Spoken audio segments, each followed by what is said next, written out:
Hello, my name is Rob Garner. I'm a computer programming instructor, and today I'm going to demonstrate how to use properties in C Sharp. So I'm going to open up a student class demo which we created before.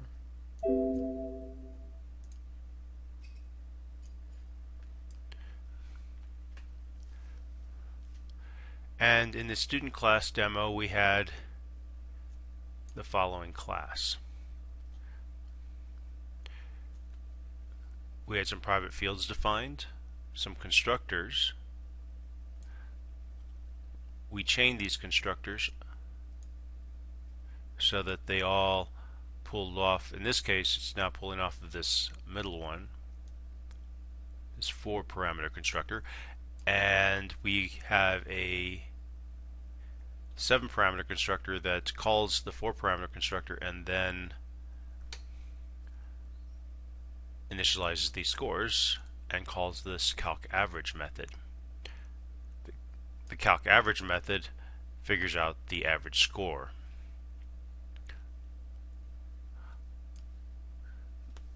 We also use accessor and mutator methods in order to provide the capability to modify our fields. Our accessors were preceded by the word get, and our mutator methods by the word set. The accessor methods just returned the field that they're associated with. The mutator took one parameter and set that parameter into the field that they're associated with. In order to test this class, what we've done is created a couple students using that class. So we have 2 students created here. They have different majors, and we're going to right line the student majors here. So if I run this as is,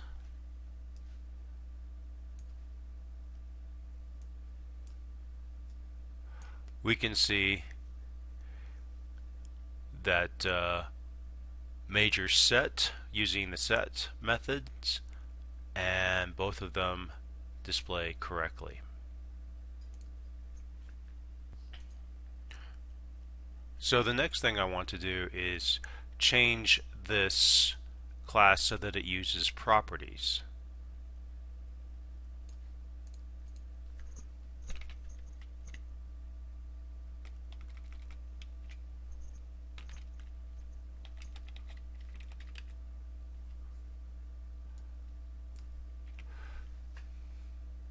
So instead of get major, what we're going to do is create a public property called major, and typically we will for identifiers for properties we will use the capitalized version of the field.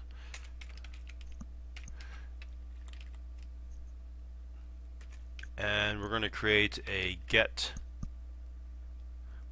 property which is just going to return major, and a set which will just set major equal to value. And this property will replace the get major accessor, and down below will also replace the set major mutator. We'll continue on, and I'm going to take care of the names first because they're kind of the same.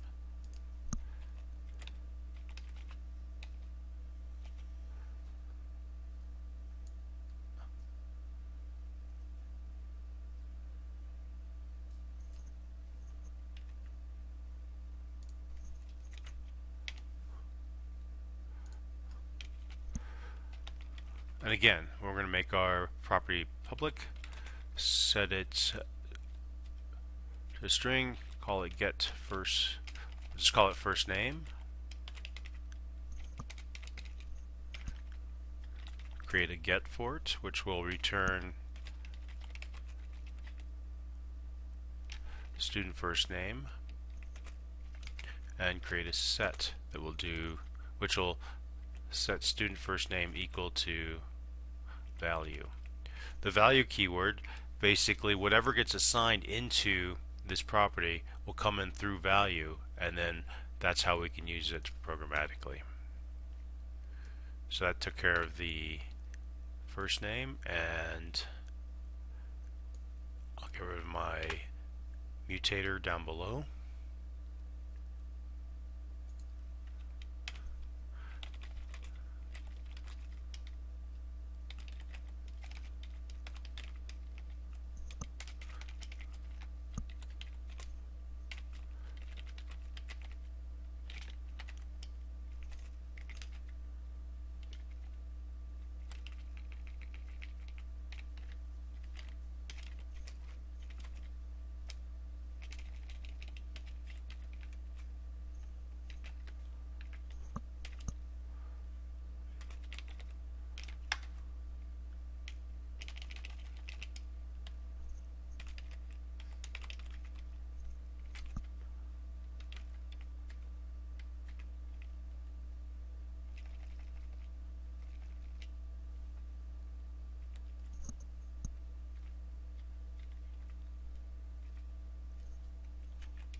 Notice that when I put the parentheses up here, it didn't recognize that this is a property.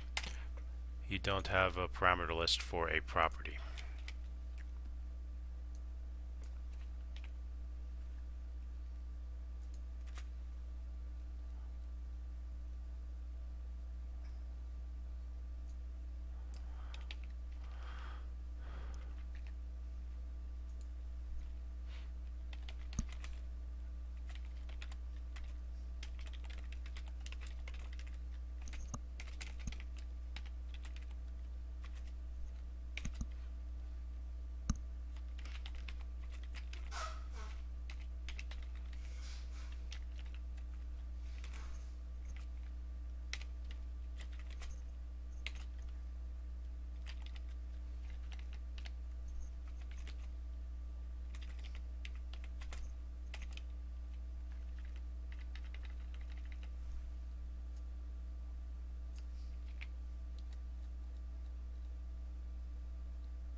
So now that I've got some of the more trivial properties defined, the next thing I'm going to work with is the scores.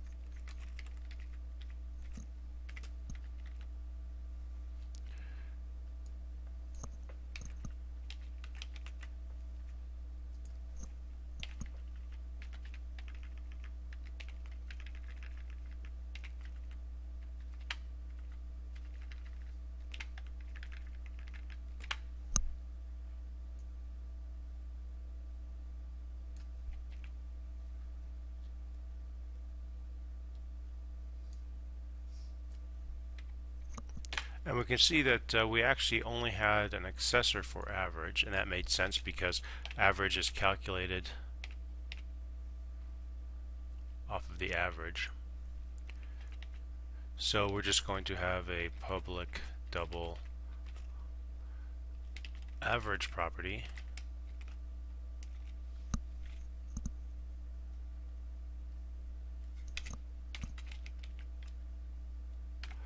And we're just going to have a get.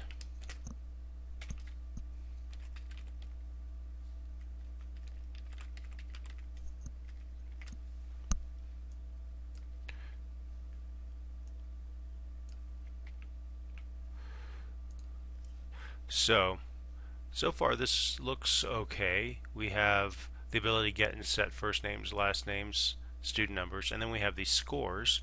and we have a calculate method that but we need to call this calculate method, and typically the place we do that is in the set. So we'll set a score 1 equal to value, and then we will calc average.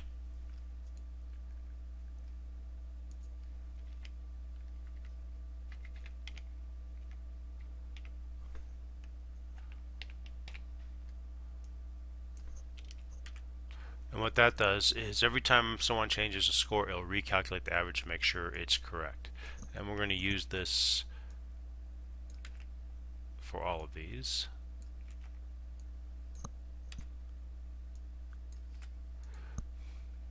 And this will ensure the average always stays up to date.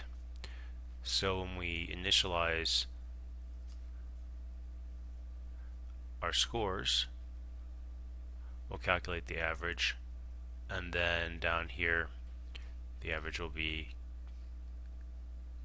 calculated.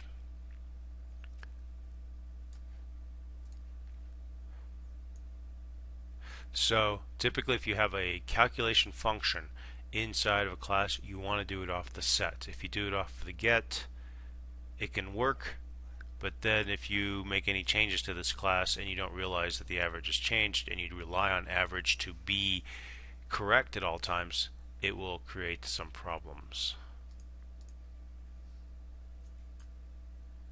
And we notice we have some errors. Well, the reason why we have some errors right now when I built is because program.cs, we no longer have set and get major. So now that we've redefined our class using properties, we need to change how we use those properties. And we see that with set major, we passed it a parameter. Well, the neat thing about properties is that we're going to be able to use the assignment operator. So if I take the property called major, and this property major corresponds to this property defined here, which has a get and a set.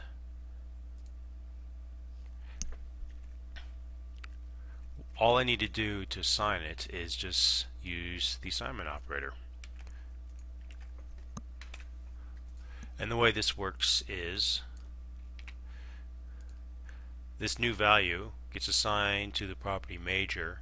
C# will then go and call the set method for major, and so the field lowercase major will then be assigned the value, and then that will go up into our fields, which will reside there. And then if we return major, that will occur over here, which is what we do at this point. We say my student dot major, and that will actually return. So now it's behaving very much, this property behaves very much more like a normal variable, but we have the ability to put code to validate things. So we'll change this.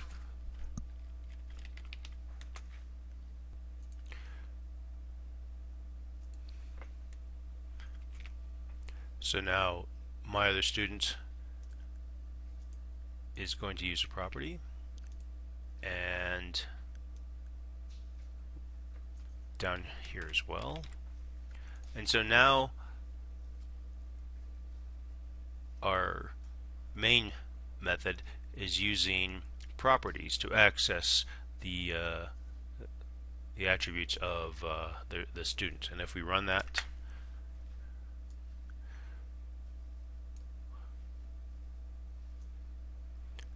we can see that it still works.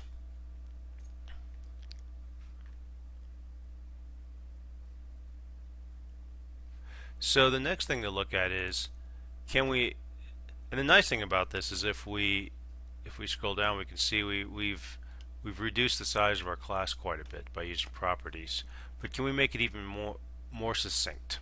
And the answer is yes. So if we look at major, first name, last name, those properties, they don't have a calculation in them, and so there's no need really to, they're rather trivial. What you can do is you can actually replace the get and sets by a shortcut annotation like that. And because that's kind of the default thing that we do with gets and sets, Visual Studio assumes that if you don't define a get or set, that's what you meant. And by doing this, we actually considerably reduce the complexity of these properties. Now, the one problem with this is that this will no longer be associated with major, first name, last name, and student number. And so we don't really need these fields anymore. So I'll delete those fields. And if we want to reference them, they're actually just referenced off of the properties.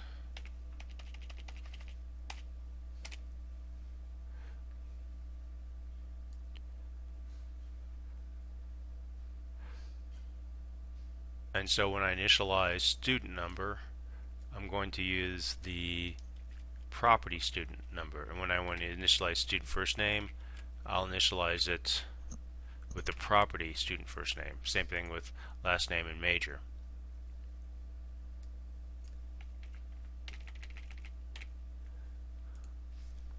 So when we construct these students, now we're just referencing the property name, which doesn't have a field anymore. Instead, it just has these properties which it references. And these properties do have a field behind them. It's just that they're anonymous and they don't have a identifier you can access directly. So that's why we had to change that to a field name. I mean a property name. And you can actually, conventionally we often define these properties in a little bit more succinct manner.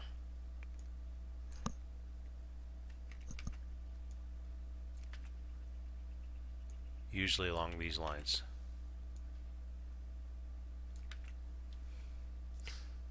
So if the property is trivial, in other words, it has a normal get and set functionality, you don't need to define a field name, and you can treat the property just as you would a variable.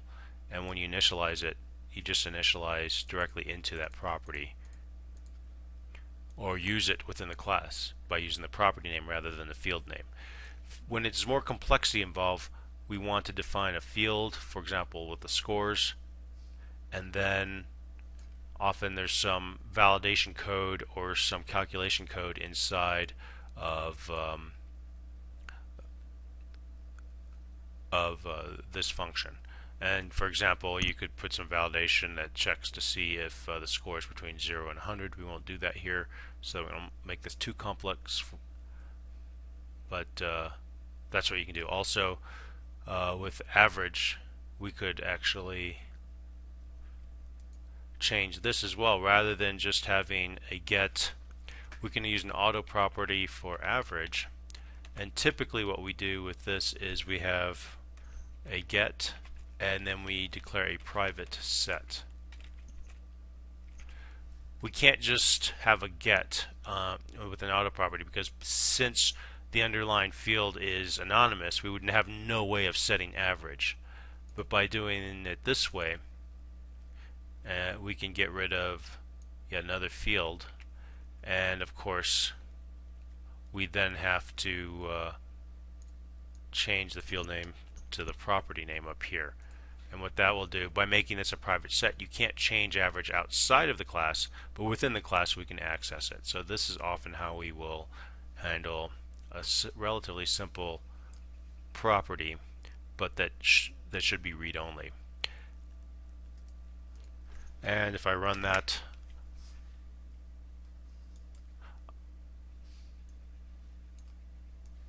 I can see that it still worked.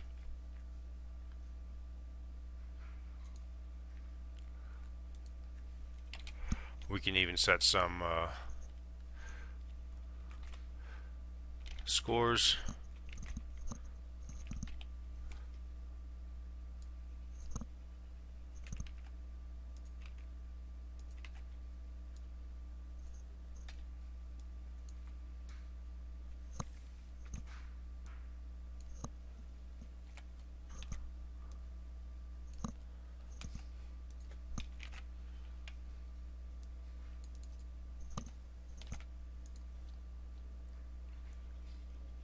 and we can display those scores.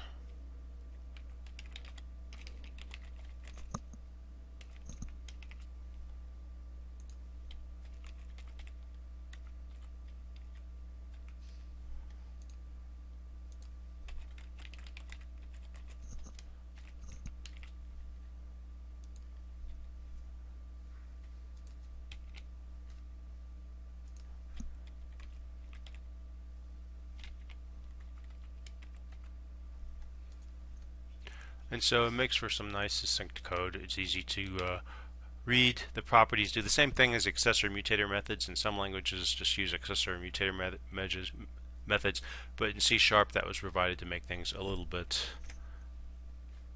easier to code.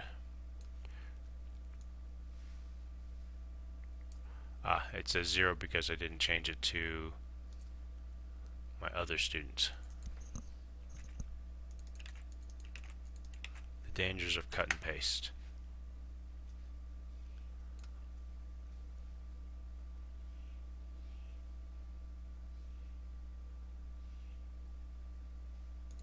And looks like my calculation's off. Parentheses are important.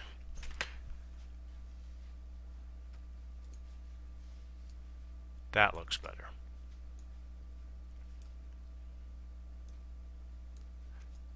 So we can see that the averages were calculated properly. We would of course want to create test cases and validate them using a calculator or Excel spreadsheet. And we've successfully replaced our accessor and mutator methods with properties, which has allowed us to make our code perhaps a little bit more succinct.